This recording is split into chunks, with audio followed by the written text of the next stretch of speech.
Hello, this is Sarah Millican, and you are tuned in to episode 79 of How to Be Champion Storytime Spectacular. Ta-da! We are just a mere fraction into the poo holiday of 2011. I feel like I need to carry on with this. In the end, I suggested he ring downstairs to see if the hotel had a maintenance man. We had 3 more days there, and I was going to need to wee and poo myself quite soon. I told him to make up a story about how we'd spilt something and mopped it up with loo roll, then tried to flush the loo roll and accidentally blocked the toilet. I sometimes think he doesn't listen to me at all. He rang and said, "Excuse me, but I've done a massive poo and it won't go away. Is there a 50-year-old man you can send up to help me?" He just asked for a maintenance man, but his voice said an older bloke, like a dad, please. While I was clenching my arsehole, mostly from embarrassment, but also because I had something solid on the horizon, there was a knock on the door. No burly man, just a young, slight French girl holding a giant plunger. My husband, ever the gent, said, "I can't let you see this, but I will borrow that. Thanks, love." He took the plunger and shut the door. Plunger worked. Remember, all this happened on day 1. Day fucking 1. By day 3, it was very obvious that something else was now blocked. My husband.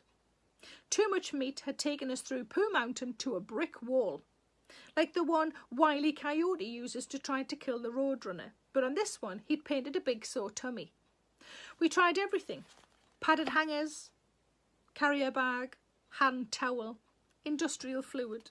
He even went to the NHS walk-in centre and asked for an arse plunger, or whatever the medical term is.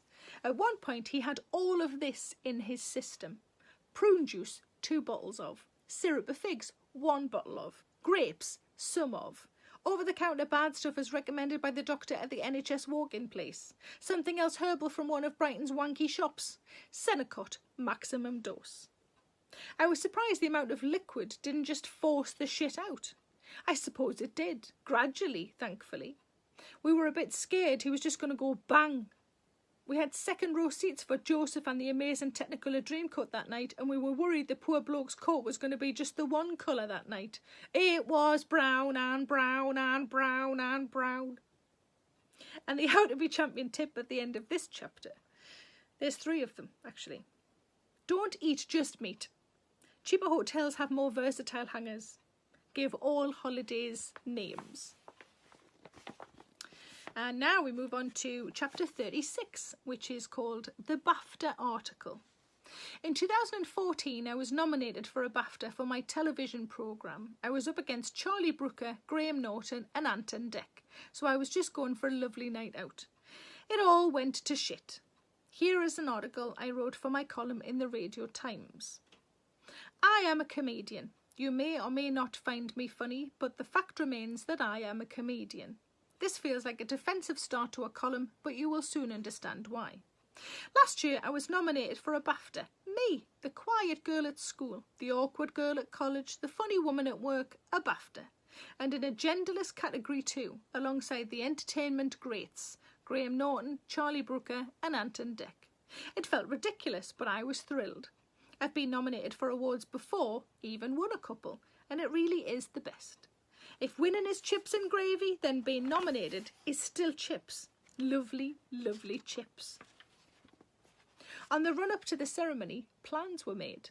This here Smashing magazine, I wrote this for Radio Times obviously, asked me to present an award. Someone asked if I wanted my hair and makeup doing. My fella took the night off to accompany me. My friend asked if she could come shopping with me for my dress. Yes, yes to all of this. Yes. My friend and I danced into John Lewis, knowing that A, they have lots of mini shops in there, and B, I can fit into most of their clothes. Fancy expensive designer shops are out for me as I'm a size 18, sometimes 20, and I therefore do not count as a woman to them. And that's where I'm going to stop episode 79. Come back for the rest of the BAFTA article story. I will see you tomorrow, same time, same place. Take care of yourselves, stay in the house. If you have to go outside, wear a fucking mask, and all the time, just continually wash your fucking hands. I realised the other day, by the way, I ended a chat with a friend and I said, bye-bye, lots of love, and I nearly said, wash your fucking hands. I mean, it's a good habit to have got into, but I shouldn't swear at my family. You take care and I'll see you tomorrow. Lots of love. Bye-bye. Hello, it's Sarah Millican here. Please make sure you subscribe to my channel to stay up to date with all of my latest videos.